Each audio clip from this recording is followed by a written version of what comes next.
네, 안녕하십니까. 한국사 능력검정시험 고급 이론 강의를 진행하고 있습니다. 지난 시간에 고려 건국 과정 그리고 이제 국초의 왕들의 업적까지 정리가 됐습니다. 자, 이 시간은 이어서 제3장 고려 통치체제의 정비, 통치체제, 중앙, 지방, 군사, 군역, 교육, 과거제도에 대한 내용들을 살펴보기로 하겠습니다. 자, 먼저 중앙정치제부터 바로 들어가 보시죠. 고려 중앙정치 조직의 기본 골격은 표 있죠, 표. 그 표 내용이 기본 골격입니다. 어느 시대나 말씀드렸습니다만은 어느 시대건 국사상에서 한국사에서 중앙제도에서는 이게 뭐하는 관청인가? 관청의 기능만 정리하시라고 그랬습니다. 아시겠죠? 중앙은 이성육부에서 당의 관제를 모방한 게 있습니다. 당나라 관제를 모방한 것이 뭐냐면은 이성육부하고요. 그 다음에 뭐가 있죠? 의사대가 있습니다. 의사는 감찰기관을 얘기를 합니다. 당의 관제를 모방한 거고요. 송나라 관제를 모방한 게 뭐예요? 송의 관제를 모방한 것이 중추원하고요. 중추원 3사죠. 송나라 관제를 모방한 거예요. 그 다음에 고려의 독자적인 관제가 있습니다. 고려의 독자적인 관청 그러면 도병마사하고요. 식목도감이에요. 이제 고려의 독자적인 관청이다.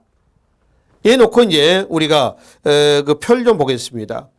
왕예하에 도병마사 식목도감이 있습니다. 이 도병마사는 원래 그 성종대 양계 5도 양계의 양계 병마사를 통제하기 위해서 설치가 된 병마 판사에서 출발합니다. 그게 이제 도병마사 되는 거죠. 의결기구고요. 무신정변 위에는 그 기능이 좀 커져요. 그리고 이제 원간섭 때 가면은 도평의사사로 바뀝니다. 그래서 그 기능이 역시 더 비대해진다라고 하는 것이죠. 이거는 고려 독자적 기구였었고 또 임시기구입니다. 또 구성 멤버가 같아요. 제추양무의 고관으로 구성이 되어 있습니다. 식목도감은 역시 고려 독자적 기구, 임시기구, 그리고 이건 입법기구입니다. 입법기구. 입법. 그래서 이제 도병마사하고 식목도감이 있고요. 그다음에 중서문화성과 상서성이 있죠. 중서문화성을 다른 말로 제부라고 제부. 그 다음에 밑에 중촌이 있죠. 중촌은 다른 말로 추부라고 그래요. 추부. 그러니까 이거 한번 봅시다. 중서문화성을 제부라 하고요. 그 다음에 중촌 있죠. 중촌을 추부라고 한다. 추부. 중서문화성은 또 나눠지죠. 자, 밑에 내용을 좀 보기로 하겠습니다. 바로 왼쪽에 제신과 낭사로 나누잖아요. 제신과 낭사. 제신은 2품 이상, 낭사는 3품 이하입니다. 중초는 어떻게 됐나요? 중초는 2품 이상의 추밀과 그 다음에 3품 이하의 승선으로 되어 있습니다. 그러면 이 도병마사하고 식목도감에 참여한 사람들은 누구라고 했어요? 제추양무의 고관이라고 하죠. 고관. 그러니까 제신과 누군가요? 추밀이죠. 제신과 추밀. 얘네들이 여기에 동참을 한다는 거죠. 아셨죠? 그래서 이성육부의 제신, 중촌의 추밀, 도병마사, 식목도감의 구성 멤버다. 제신은 뭐 하는 곳이냐? 정책 의결 기구고요. 그 다음에 그 중촌의 추밀은 군사 기밀을, 낭사는 서경과 간쟁과 봉박을 한다고 그랬죠. 대성제도를 합니다. 승선은 왕명 출납을 관장합니다. 그러니까 이게 관청의 각각의 기능을 여러분들이 정리를 좀 하시라는 겁니다. 아셨죠? 그리고 이제 상서성, 시행기구입니다.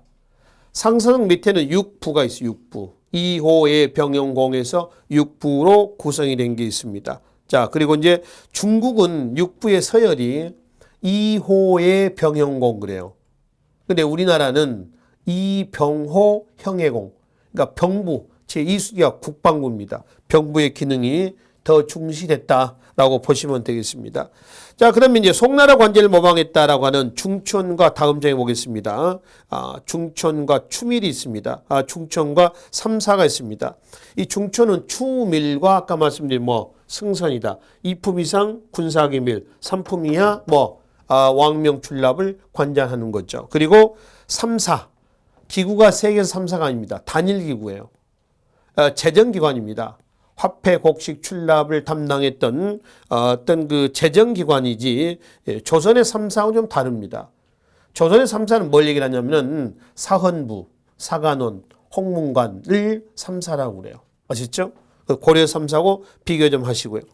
그 다음에 이제 도병마사하고 식목도감, 방금 말씀드렸죠? 고려의 독자적 기구, 임시기구, 구성 멤버도 같다라고 하는 겁니다. 그리고 네 번째, 대성제도입니다. 박스 좀 칩시다. 이 대성제도는 다른 말로 대간제도라고 그래요. 그 한자는 대간이라고 읽습니다. 대간. 누구로 구성되냐면은 낭사하고 어사대로 구성된다고 그랬죠. 여기서 이 낭사를 뭐라냐면은 낭사를 간관이라고요. 어사대를 대관이라고 그래요. 어사대 관리를 대관. 그 다음에 낭사의 관리를 간관. 그래서 대관의 대자, 간관의 간자를 따서 대성제도를 다른 말로 대간제도라고 해요. 그러니까 하는 일은 뭐냐? 서경과 간쟁과 봉박을 한다고 했습니다. 서경은 관리 임명할 때 동의권 행사하는 걸 서경이라고 그래요. 간쟁은 왕에게 직언하는 겁니다.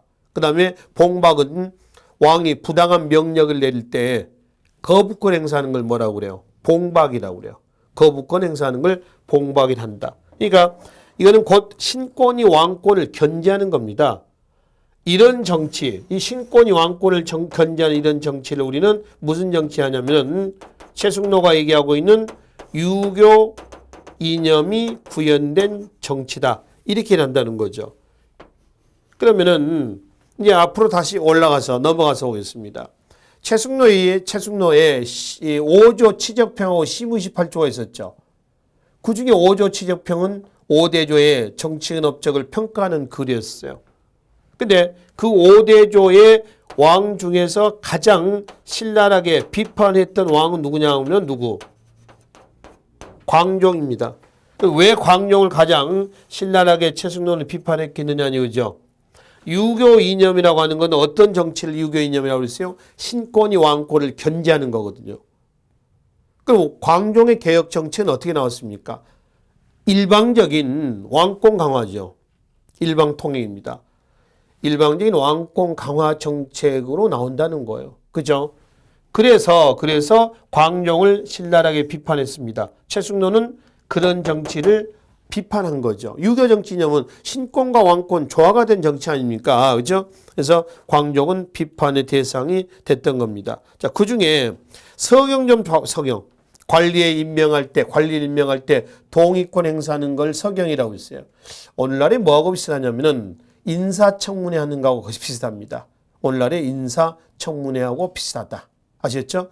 근데 고려하고 조선의 서경의 대상이 좀 다르거든요. 고려는 1품에서 9품까지 모든 공무원들은 서경의 대상이 됩니다. 근데 조선은 5품에서 9품까지만 서경의 대상이 됩니다. 그러니까 1품에서 4품까지는 서경 없이 왕이 바로 임명합니다. 요즘 같으면 낙하산 타고 내려가는 거지. 낙하산, 인사 이렇죠? 그런 식이 되는 거죠. 그럼 고려하고 조선하고 어느 시대 때가 왕권이 강화됐다는 얘기인가요? 그거는 곧 조선시대 때가 훨씬 더 왕권이 강화가 됐다라고 하는 것을 확인해 볼 수가 있습니다. 아시죠? 자, 기타 관청을 좀 보겠습니다. 의사대, 감찰기관이죠. 보문각, 경영과 장서 도서관입니다. 한림원은 나중에 한림원에서 예문관과 춘추관으로 나눠지거든요. 왕명, 교서 작성, 외교 문서를 주관하고 있습니다. 어디서? 한림원이죠. 춘추관은 역사 편찬 기관이고요. 사천대는 천문관 측 기구에 해당이 되겠습니다. 자, 이게 고려의 중앙정치 조직 관청이 되겠습니다. 자, 두 번째 지방행정 조직으로 가겠습니다. 지방행정 조직은 이원화되어 있습니다. 즉 5도, 양계죠. 5도는 어떤 기능이냐면 행정적 기능이에요. 양계는 군사적 기능입니다. 이원적이다. 크게 5도 양계. 여기에 이제 경기가 있어. 경기. 요즘에 서울특별시 하듯이 뭐 특별시라고 하는 그런 어떤 경기라고 하는 요즘에 그런 기구가 있습니다. 그런 조직이 있어요. 지도를 잠깐 좀 보겠습니다. 지도를 보시면은 고려 5도 양계 해가지고 수도가 개경이죠. 개경의 주위에 거기가 어디냐면 경기입니다. 경기. 원래는 개성부였는데요. 개성부가 경기제로 바뀌어요. 경기. 그리고 이제 5도는 서해 교주 양광 전라 경상에서 행정적인 5도. 양계는 위쪽에 북계가 있죠. 동해안 쪽으로 쭉 길쭉하게 내려온 곳이 있습니다. 어디예요? 이거 동계가 되겠습니다. 군사적인 기억이에요. 군사적 구역이다. 근데 5도의 장관을 안찰사, 양계 장관을 뭐라고 그래요? 병마사. 이렇게 얘기를 한다는 거죠. 아셨죠? 그리고 임기제도하고요. 상피제도가 적용된 것은 고려나 조선이나 같습니다. 임기제도, 상피제도는 고려나 조선이나 같다. 그리고 이제 도예하의 행정구역을 볼까요? 주군, 추현, 속군, 속현. 군현 앞에 주자가 붙어 있는 것은 지방관이 파견된 곳, 속자는 파견 안 된 곳 그렇습니다. 그러니까 어디가 더 많냐면 속군, 속현이 더 많아요. 밑에는 촌, 밑에는 향, 부곡, 소. 이 소는 고려 때 처음 나오죠. 향과 부곡은 이미 삼국시대 때, 신라 때 나왔습니다. 농업에 주로 종사했고요. 여기는 수공업이나 광업에 종사하는 특색령 구역을 뭐라고 그래요? 소라고 얘기를 한다는 거죠. 아셨죠? 자, 개 밑에는 진이 있습니다. 진. 이렇게 해서 이제 5도 양계 체제가 갖춰집니다. 그러면은 여기서 지방관이 파견되지 않는 속군, 속현, 촌, 향, 부곡, 소. 여기는 누가 관리를 하냐? 그러면 누구예요? 향리가 관리합니다. 그러니까 향리의 권한은 강했을까요? 아니면은 약했을까요? 굉장히 강해요. 그죠? 굉장히 강합니다. 그 향리에 대한 그 비교 표가 하나 나와 있어요. 다음 장면 보실래요? 고려의 향리가 있고요. 조선의 향리가 있습니다. 조선도 향리가 나오거든요. 고려의 향리는 행정, 군사, 사법권을 다 갖습니다. 조선의 향리는 수령 예하에 있는 육방의 관리들이에요. 그러니까 이방, 호방 하는 거 있죠. 걔네들을 얘기를 한다는 것이죠. 그 다음에 고려 향리는 그 직에 대한 반대급부로서 외역전을 받습니다. 조선은 무보수입니다. 그 다음에 고려 향리는 군사권 간다 그랬죠. 행정, 군사, 사법권입니다. 조선의 향리는 군사 지휘권 없습니다. 그 다음에 고려의 향리는 농민을 사적으로 지배한다고 그랬지. 조선은 그런 거 없습니다. 네 번째, 고려 향리는 과거 문과에 응시할 수가 있습니다. 근데 조선의 향리는 과거 문과에 응시할 수가 없어요. 대신 묵과나 작과는 응시할 수가 있습니다. 그 다음에 고려 향리는 행정권 간다고 그랬죠. 그 한자는 읍사라고 있습니다. 읍사. 읍사라고 하는 것은 뭐냐면은 향리들로 구성된 어떤 관청의 관청. 지내릴만 했던 관청을 읍사라고 이럽니다.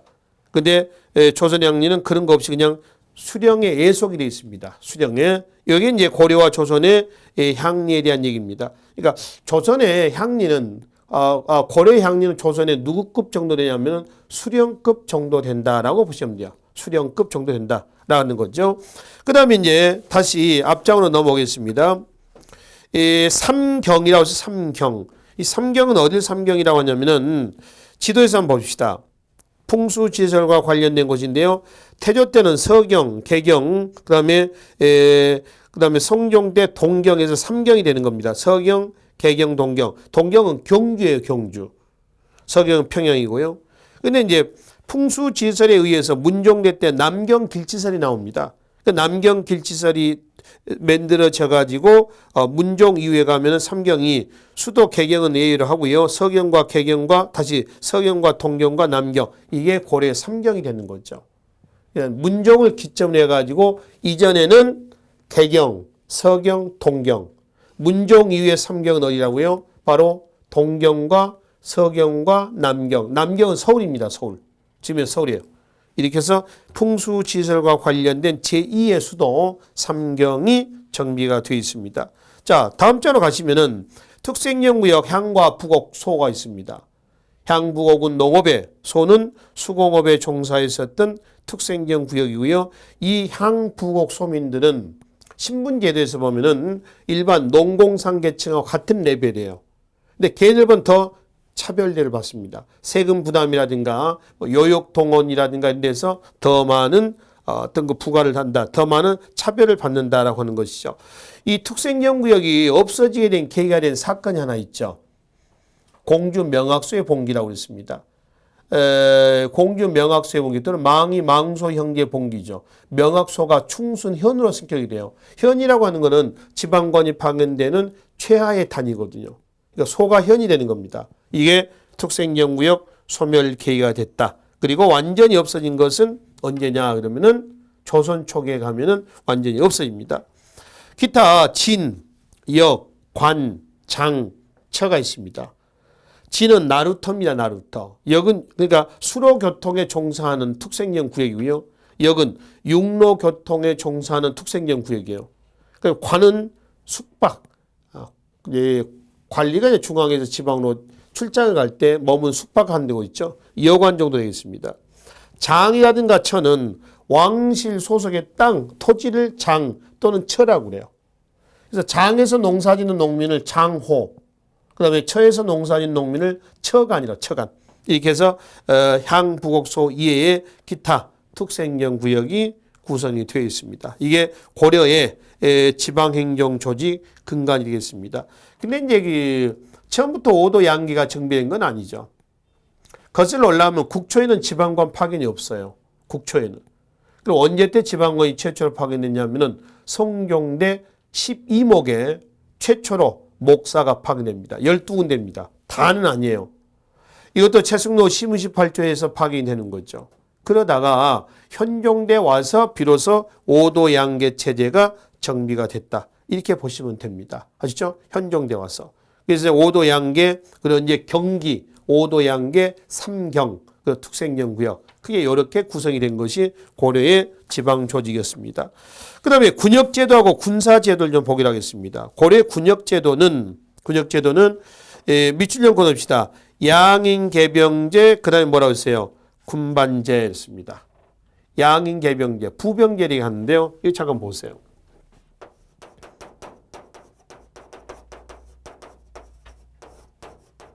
부병제예요. 그 다음에 군반제입니다. 이건 직업군인입니다.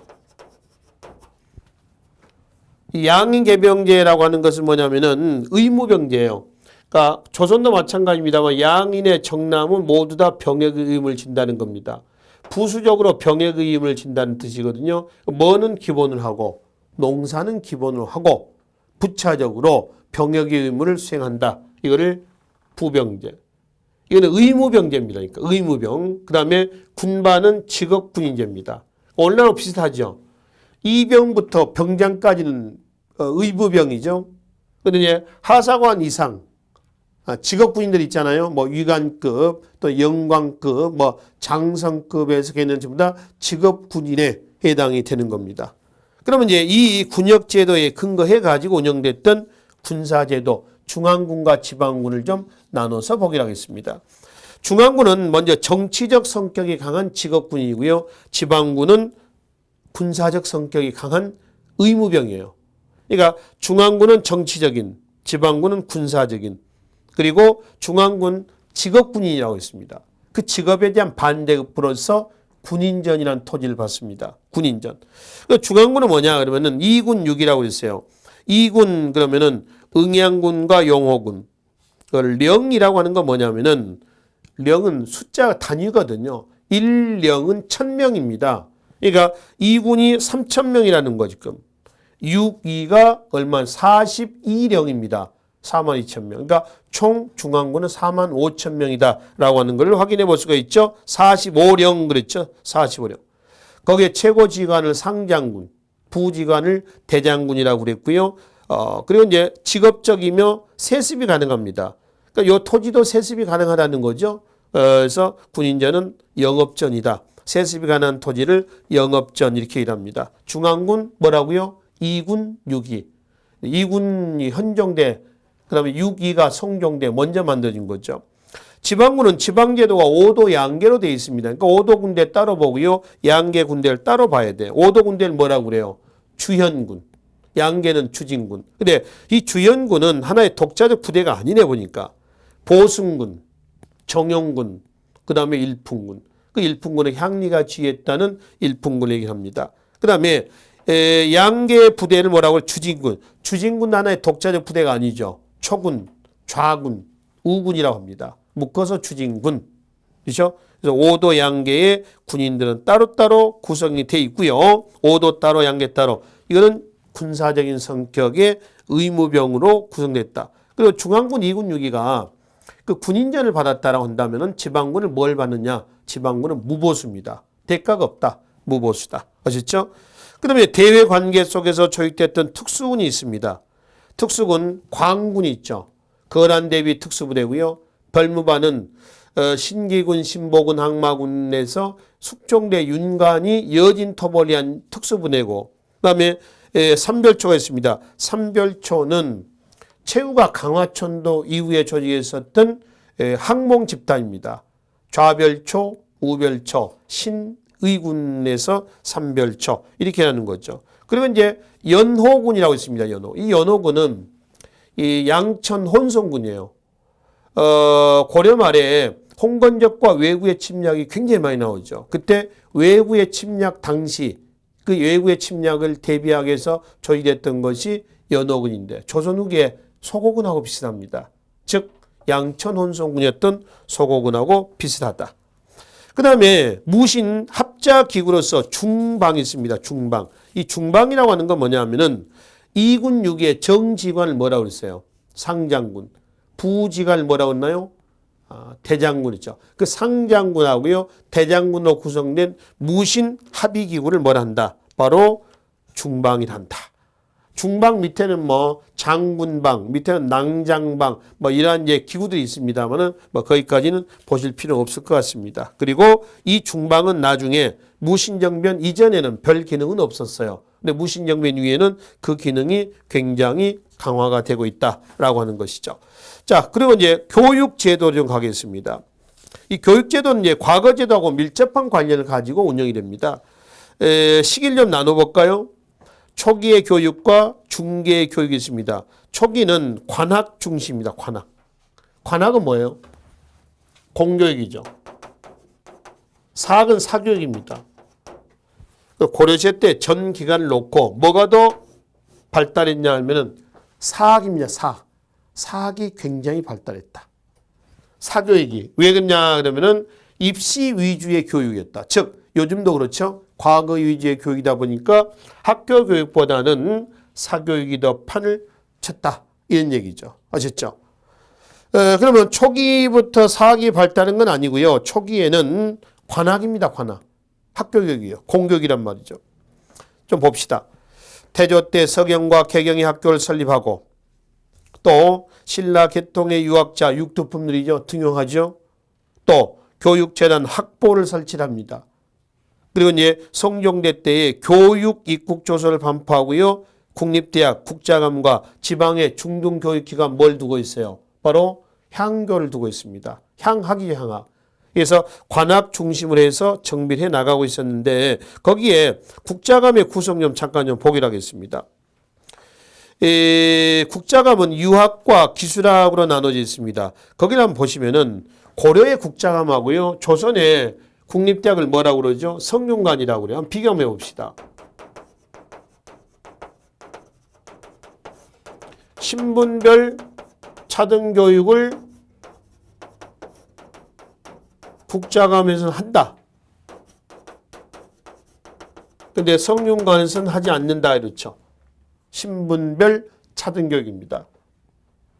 그 표 한번 봅시다. 표. 국자학과, 태학과, 사문학은 교과 내용을 보면은 똑같아요. 커리큘럼 똑같습니다. 근데 국자학은 3품 이상, 태학은 5품, 사문학은 7품 이상의 관리의 자제들이 입학하게끔 되어 있어요. 그래서 신분별 차등 교육을 하는데 조선은 안 그렇습니다. 두 번째, 국립대학에서 기술학 교육을 하죠. 이건 안 합니다.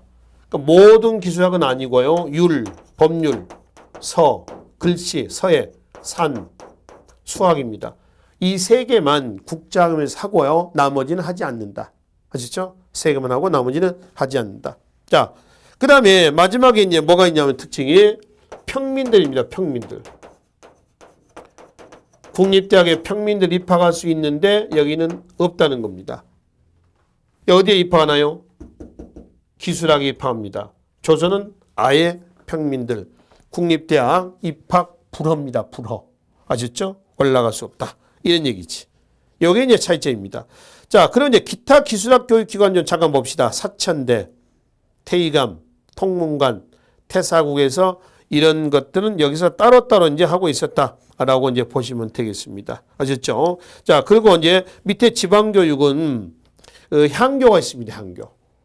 성종 이후에 지방의 12목에 경학박사, 의학박사를 보냈고, 그러니까 목사를 파견할 때 같이 보내는 거죠. 지방관 파견할 때. 그리고 향교를 설치해서 지방 학생들의 교육을 담당을 하도록 하는데, 실질적으로 향교가 전국적으로 확산된 것은 설치는 성종대 때입니다만은 전국적인 확산은 누구 때냐 그러면은 인종대 때입니다. 인종대 때 향교가 전국적으로 확대가 되고 있다는 겁니다. 여하튼 고려 초기에는 대체로 국가교육, 이른바 관학교육으로 운영이 되고 있었는데 12세기 고려 중기 이후에 가면은 관학보다는 뭐가 사기판을 쳤다는 겁니다. 사기판을 친 이유는 뭐냐 이렇죠. 일단 국립대학 국자금의 재정난입니다. 국가 재정이 안 좋았다는 거죠. 왜냐하면은 국립대학은 오늘날처럼 학비를 내는 게 아니거든요. 국비로 운영이 되는 국비로. 국가 재정이 안 좋아지면서 지원이 안 되고 있다는 겁니다. 두 번째, 4개 설립자들이 전부 지공고 출신이에요. 지공고. 그럼 누굴 지공고라고 하느냐? 이걸 과거 제도에서 보시면은 한 장만 좀 넘겨가 봅시다. 마지막 6번째 보면 과거 제도에서 고시관에서 6번째 한자는 지공거라고 있습니다. 과거의 특징에 바로 맨 밑에 마지막에 보시면 그 지공거가 과거 시험 출제위원장 정도로 보시면 돼요. 과거의 책임자입니다. 한 번쯤 과거에 경험이 있는 사람들이죠. 얘네들이 뭐를 하는 거예요? 학교를 세워. 그 학생들이 어디로 가겠어요? 학교를 안 가고 이쪽으로 가는 거예요. 학원으로 가는 거지. 그래서 사학이 발달했고, 세 번째 하나는 뭐였죠? 국자금의 재정난이라고 했고, 두 번째 사학의 설립자들이 지공고였고, 자, 세 번째 뭐가 빠졌냐면은 바로 과거 위주의 교육이 됐다는 겁니다. 올라갔으면 아까 말씀드린 대로 입시 위주의 교육이 되다 보니까 사학이 판을 칠 수밖에 없었다. 이렇게 일하는 거죠. 아시겠죠? 자, 그래서 이제 사학 중에서 대표적인 것이 문종대 최충이 설치했다는 뭐가 있어요. 바로 구제학당이 있습니다. 그가 죽은 다음에 그의 시호를 따서, 시호가 문헌이에요. 문헌공. 그래서 문헌공도라고 얘기를 했습니다. 여튼 이 구제학당을 중심으로 해서 사학교육이 행해지는데 잘 돼, 장사가. 그래서 개경에 있는 문벌귀족들이 11개 사학을 또 설립을 해요. 그래서 개경에는 총 학교가 사립학교가 몇 개였냐면은 최충의 구제학당하고 해서 총 12개가 있었습니다. 이걸 사학 12도 또는 사학 12공도라고 얘기하는 거죠. 이게 판을 치니까 관학은 어떻게 있어? 침체가 되겠지. 관학을 진흥 내지 부흥시키기 위한 노력이 전혀 없었느냐? 있습니다. 박스 좀 칩시다. 관학 진흥책이 있습니다. 자, 숙종자만 봐봐요. 서적포입니다. 서적포는 인쇄소입니다. 출판기관, 서적포 인쇄소. 그래서 책을 편찬해서 각급 학교에다가 배포하는 거고요.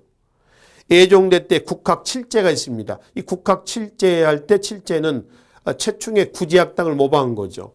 이 7제는 어떻게냐면은 표에서 한번 보실래요? 표에서 다음 장에 여택제에서 양정제까지 6개를 묶어. 이거는 뭐냐 그러면은 그걸 유학제라고 그래요. 그러니까 유학제에서 유학, 인문교육을 하는 겁니다. 인문교육.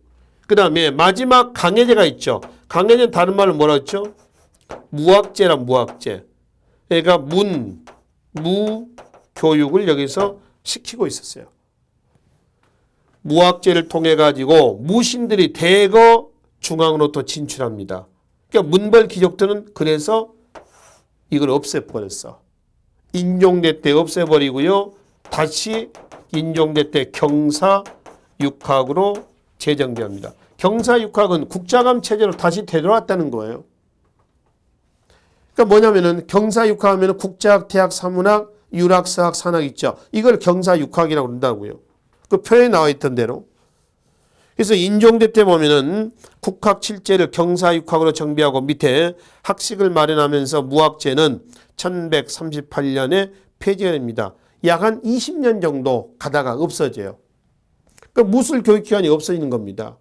이것도 나중에 무신정변 하나의 원인이 됩니다. 숙문, 천무라고 그러죠. 무신정변 하나의 원인이 됐다는 거죠. 여튼 예종대 국학 7제, 그다음에 무학제 설치, 그리고 양연고, 장학재단입니다. 청년각, 보문각, 학문연구소죠. 그러면 인종대 때 지금 말씀드렸었던 국학 7제, 이 7제 폐지입니다. 그리고 청년각, 보문각의 학사 선생님이죠. 궁정강경은 뭐냐면은 궁궐 안에서 학술 강연하는 겁니다.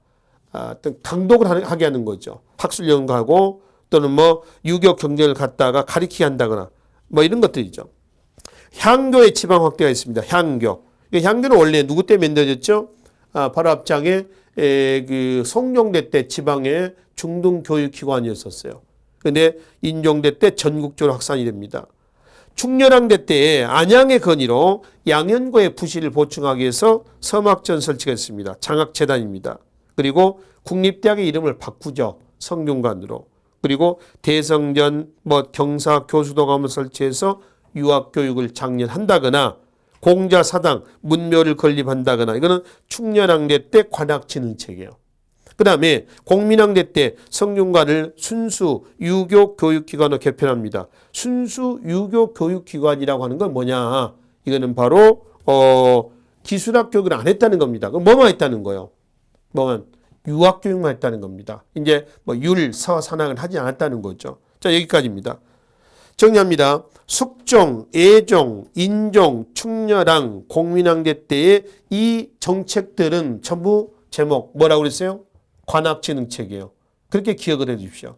자, 그러면 관학진흥의 결과 관학진흥이 됐어 안 됐어? 그래도 안 됐어요. 그래서 사학이 융성했습니다. 왜 그랬을까요? 고려, 문벌, 귀족, 사회의 한 모습이다. 대표의 한 단면이다. 이렇게 보시면 됩니다. 아셨죠? 고려 문벌 교세 한 모습이다. 나머지 모습은 음서라든가 공음전이라든가 또는 근친혼이라든가 동성혼이라든가 이런 것들을 제시할 수가 있겠습니다. 자, 그런데 그 교육제도와 어떤 밀접한 관련을 가지고 운영됐던 과거제도가 있습니다. 고려 광종대 때죠. 이거는 왕권 강화책에 나눠서 후주의 귀하인이었던 쌍기의 건의에 의해서 실시가 됐습니다. 신구 세력의 세대 교체를 단행했죠. 구 세력은 기존의 기득권을 갖고 있는 외척과 호족들이고요. 신세력은 광종대 과거를 통해서 등장했던 새로운 세력들을 신세력 이렇게 얘기를 하시면 되겠습니다.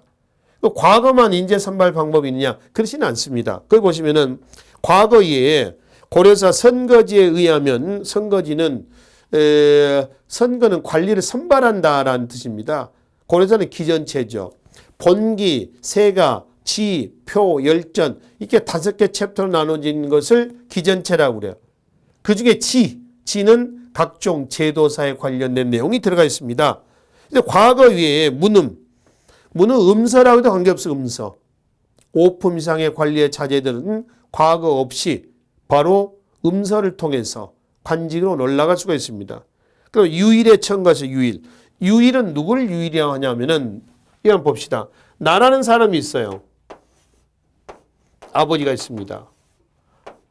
조부, 할아버지가 있습니다. 근데 할아버지나 아버지는 관직 생활을 못했어. 근데 나는 아주 능력이 출중해요. 능력이 아주 출중합니다. 그러면은 보세요. 나중에 과거에 급제하면은 관직에 임명되려면 뭐를 자료하냐면은 가문에 문벌을 거는 거야. 가문의 어떤 조건 납품도 관직에 진출하고 못하고 하는 기준이 된단 말이에요. 이런 경우는 이런 경우는 가문이 별로 안 좋잖아요. 나는 또 특출하지만은. 그러니까 이런 경우는 관직에 임명될 수도, 임명 안 될 수도 있다는 겁니다. 이런 사람들 뭐라고 그래요? 유일이라고 그래요. 그러니까 유일은 나는 능력은 출중한데 가계가 별로 안 좋은 경우입니다. 이런 사람을 유일이라고 그래요. 버리긴 아깝잖아요. 이런 카드는. ANA를 따로 천거합니다. 이런 방법 등이 있습니다. 다양한 방법이 있죠. 그러니까 꼭 과거만이 관리로 나갈 수 있는 방법은 아니다. 이런 얘기가 되겠죠. 그러면 이제 과거, 그 중에 이제 과거를 중심으로 해서 우리가 살펴보자는 얘기입니다. 일단 고려 사회에 능력 본위의 사회로 넘어왔다라고 하는 증거 자료로 과거 제도를 제시하시면 되겠습니다. 고려 문벌 교육 사회는 능력 본위의 개방적인 사회라고 그래요. 그러니까 능력 본위의 개방적인 사회다라고 할 때 이 과거 제도를 제시하시라는 얘기입니다. 아시겠죠? 그러니까 고대 사회는 혈연 본위의 폐쇄적 사회다라고 한다면 고려는 능력 본위의 개방적인 사회다라고 일하는 것이죠. 그 과거의 종류 한번 봅시다. 다음 장에. 문과, 잡과, 승과, 무과 이렇게 나누겠습니다. 문과는 제술과하고 명경과가 있는데 제술과는 다른 말로 뭐라고 해요? 진사과, 명경과는 다른 말로 생원과라고 그랬네요. 제술과하고 명경과인데 제술과는 술, 논술 시험입니다. 시제를 주고요. 글짓기 하는 거죠. 한문학적 능력을 평가하는 겁니다. 명경과라고 했죠. 명경과. 명경과의 경은 뭐예요? 경은. 유교 경전을 달달달 외워야 되는 겁니다. 괄호를 해놓고 빠진 글자를 채워넣는, 외우는 겁니다. 유교 경전, 교과서를 그대로 외우는 거죠. 그러면 명경과하고 제술과 중에서 뭐가 더 충실했습니까? 라고 하면은 한문학으로 시험 봤던 제술과를 더 중시합니다. 아시죠? 한문학으로 시험 본 제술과를 더 중시한다. 작과는 기술과입니다. 이 기술과는 그닥 중요시 되지 않았습니다. 구체적으로 어떻게 어떤 절차에서 시험을 봤는지는 확인할 수는 없습니다. 그 다음에 교종식과와 선종식과가 있죠. 승과입니다. 그러니까 교종승려는 교종식과, 선종승려는 선종식과를 통해 가지고 관리가 된다. 이런 얘기가 되겠죠. 그다음에 무과는 예종대 무학제를 설치하면서 잠깐 한 20년 정도 실시가 된 기록이 있어요. 근데 인종대 때 경사 그 국학실제를 없애버렸죠. 경사육학으로 다시 환원했잖아요. 없어진단 말이에요. 이게 나중에 무신영변의 원인이 됐다고 그랬잖아요. 그러니까 고려 무과는 통상 이렇게 보세요. 설치는 됐는데 실시가 안 됐다. 이게 고려의 무과입니다. 아셨죠? 설치는 됐는데 실시가 안 됐다. 그럼 전혀 실시가 안 됐다는 얘기냐? 그건 아니다. 예종에서 인종 연간에 한 20년 정도 그 기간 동안에 실시가 된 적도 있어요. 그리고 고려 말 공양왕대 가면 또 무과가 실시가 됩니다. 공식적으로. 근데 통상 우리가 무과의 실시 그러면은 조선을 얘기하지 고려를 일반적으로 얘기하지 않는다라고 하는 겁니다. 이거는요, 뭐하고 비슷하냐면은 그 조선시대 때 가면은 억불 정책을 펴잖아요. 그러니까 조선의 과거의 승과가 과연 있었을까 없었을까 이거거든요. 승과도 설치가 됐는데 실시가 안 됐습니다. 명종대 때 같으면요. 어머니 문정왕후가 섭정할 때 보우라고 하는 승려를 중용하고요. 또 과거에 승과가 실시가 되기도 해요. 그러니까 간헐적으로 실시가 된 적이 있었다는 겁니다. 그런데 전체적으로 고려의 무과나 조선의 승과는 설치는 O, 실시 X 이렇게 보시면은 적절한 성격으로 이해하실 수가 있겠습니다. 과거의 응시 자격은 양인 이상이면 다 응시할 수가 있습니다. 근데 양인은 농민도 들어갑니다. 실제로는 제술과하고 명령과는 귀족과 향리의 자제, 백정 농민들은 주로 잡과에 응시합니다. 백정이라고 하는 것은 신문에서 누굴 얘기하자면은 조선의 백정이 아니죠. 고려의 백정은 일반 농민들을 백정이라고 그래요. 일반 농민들. 일반 농민은 정과 백정이 있습니다. 정은 국가로부터 직역의 의무가 있는 사람을 정이라고 그러고요. 그러니까 그 직역의 반대급부로서 뭘 받아요? 토지를 받습니다. 근데 백정은 국가로부터 직역의 의무가 없는 사람들 백정이라고 그래. 이 백은 흰 백자입니다만은 하얗다라는 의미가 아니고요. 무예요, 무. 없을 무자입니다. 국가로부터 직역의 의무가 없다. 이런 얘기입니다. 직업이 없는 사람들 뭐라고 그래요? 백수라고 그래, 백수. 한자에 백수 어떻게 쓰는지 아십니까? 읽습니다. 백수. 손이 하얀 사람을 백수란다? 틀린 얘기 아니에요. 맞습니다. 근데 여기서 이제 그런 의미는 아니고요. 백수는 손수자죠. 이 손이 할 일이 없다. 이런 의미예요. 그래서 백수라고 하는 거죠. 그러니까 이 백정은 국가로부터 직역의 의무가 없는 사람을 백정인 한다라고 하는 거죠. 근데 조선의 백정은 누구예요? 도축업에 종사하는 사람들이죠. 그럼 고려의 도축업에 종사하는 사람 누구야? 화척이라고 화척. 그러니까 고려의 백정과 조선의 백정은 다릅니다. 그러면 고려의 백정의 숫자가 더 많았을까? 아니면 그냥 정이 더 많았을까? 백정이 훨씬 더 많습니다. 그러니까 얘네들은 국가로부터 토지도 못 받고 있으면 맨날 먹고 놀았느냐? 그렇지는 않아요. 조상 대대로 물려받았거나 본인이 열심히 개간했던 토지가 있습니다. 그 토지를 민전이라고 그래요. 그 민전을 경작을 해서 세금 10분의 1을 세금을 내는 겁니다. 그 민전의 경작자가 바로 이 백정이었던 거죠. 그러니까 보통 백정 그러면 일반적인 농민들을 지칭하는 개념으로 이해를 하시면 되겠습니다. 자, 시험 절차는 문과는 1차, 2차, 3차를 거치고요. 이 승과는 1차, 2차까지 있습니다. 1차를 종선, 2차를 뭐라고 그래요? 대선. 급제하면 대덕의 승계를 주고요. 스님들한테도 또 승품이 있어, 승계가 있어요. 뭐 1품, 2품 하듯이 계급이 있고요. 또 얘네에게는 토지도 줍니다. 사찰에는 사원전, 승려에게는 뭐 별사전에서 토지도 주게 되죠. 일종의 이제 월급 주듯이 관리되게 토지 주듯이 승려들도 토지를 받는다는 겁니다. 그리고 아까 말씀드렸던 그 고시관 옆에 한자는 지공고입니다. 과거를 총괄하는 시험관으로 급제자는 지공고를 좌주라 불렀다. 이게 어떤 관계냐면은 그러니까 지공고하고 응시자가 있죠. 응시자. 그 해차에 그러니까 급제한 응시자 급제한 사람이 있을 거 아닙니까? 급제자는 그 지공고를 뭐라고 불렀냐 그러면은 좌주라 좌주. 그리고 자기네들이 뭐가 되면 그 문화의 제자들 문생이 되는 겁니다. 좌주와 문생의 관계가 형성이 된다고 그래요. 그 좌주와 문생의 관계는 어느 정도 관계냐 그러면 부자의 관계가 같다. 끊을래야 끊을 수가 없다. 학연으로 똘똘 뭉쳐지는 거죠. 이게 고려 문벌격 사회가 개방적인 능력본의 개방적인 사회에서 출발해서 폐쇄적이고 혈연본의 사회로 변질되게 된 하나의 요인이 되는 것이죠. 그렇죠? 이게 고려의 과거 제도에 대한 전반적인 내용들이겠습니다. 자, 그리고 특징 좀 잠깐 좀 보겠습니다. 과거 시험은 3년에 한 번씩 봅니다. 그걸 뭐라고 그래요? 식년시라고 그러죠. 근데 2년에 한 번씩 또 봐요. 경년시입니다. 무슨 얘기냐면은 3년에 한 번씩 봐야 되는데 빈번하게 과거를 봤다는 겁니다. 이게 어떤 결과가 나오냐면 관직수는 하나예요.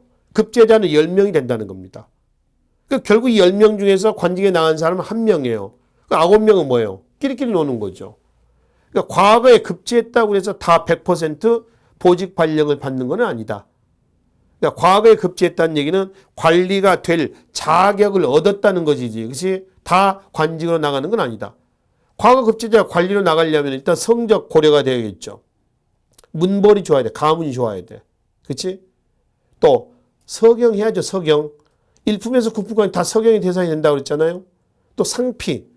내 출신지에 파견해서 임명이 돼서는 안 돼. 또 상피는 출신지에 임명하지 않는 것만은 아니죠. 같은 관청에 같은 혈족이 임명돼서는 안 돼. 그것도 상피예요. 이런 절차가 있거든요. 그러니까 과거에 급제했다고 해서 무조건 다 관직에 나간다. 이런 의미는 아니다라고 하는 것이죠. 그런 이제 음서가 있습니다. 이 음서는 말이죠. 성종대 마련됐습니다. 과거는 광종대 때죠. 개국공신의 자식이라든가 또는 5품 이상의 관리의 자식들은 과거 없이 관리가 되는 방법을 음서 또는 문음이라고 얘기합니다. 조선은 몇 품으로 축소되냐면 2품으로 축소됩니다. 이건 어떤 의미냐면은 그만큼 능력을 중시했다는 겁니다. 그러니까 고려도 관료제 사회지만은 훨씬 더 다듬어진 관료제 사회가 조선이 되는 거죠. 그러니까 조선은 양반 관료제 사회라고 얘기합니다. 양반은 문반과 무반을 얘기하는데 과거에 무과가 정식적으로 실시가 되면서 무신도 관료로서 행사할 수 있다. 그래서 양반 관료제 사회라고 얘기를 한다는 겁니다. 그리고 이제 음서도 정기적인 음서가 있지만은 종류의 특사적인 음서도 있고 또 공신 자손들은 대대로 음서를 주는 겁니다. 뭐 특사적인 방법이라면은 뭐 왕비가 아들을 낳거나 전쟁에서 승리했거나 뭐 이런 걸 기념해 가지고 수시로 보는 음서다라고 이제 보시면 되겠습니다. 그래서 대체로 통치 체제는요 중앙, 지방, 교육, 과거, 군역, 군사제도인데 이거는 거의 성종대 최숙로 시무시 8조에서 완비가 됐다. 그리고 완비가 된 이후 사회를 우리는 뭘 한다? 고려 문벌 귀족 사회를 한다. 이렇게 얘기를 합니다. 그래서 그 문벌 귀족 사회의 전개 과정은 우리가 다음 시간에 정리하기로 하고요. 이 시간에는 고려 통치체제 내용만 마무리를 하도록 하겠습니다. 수고하셨습니다.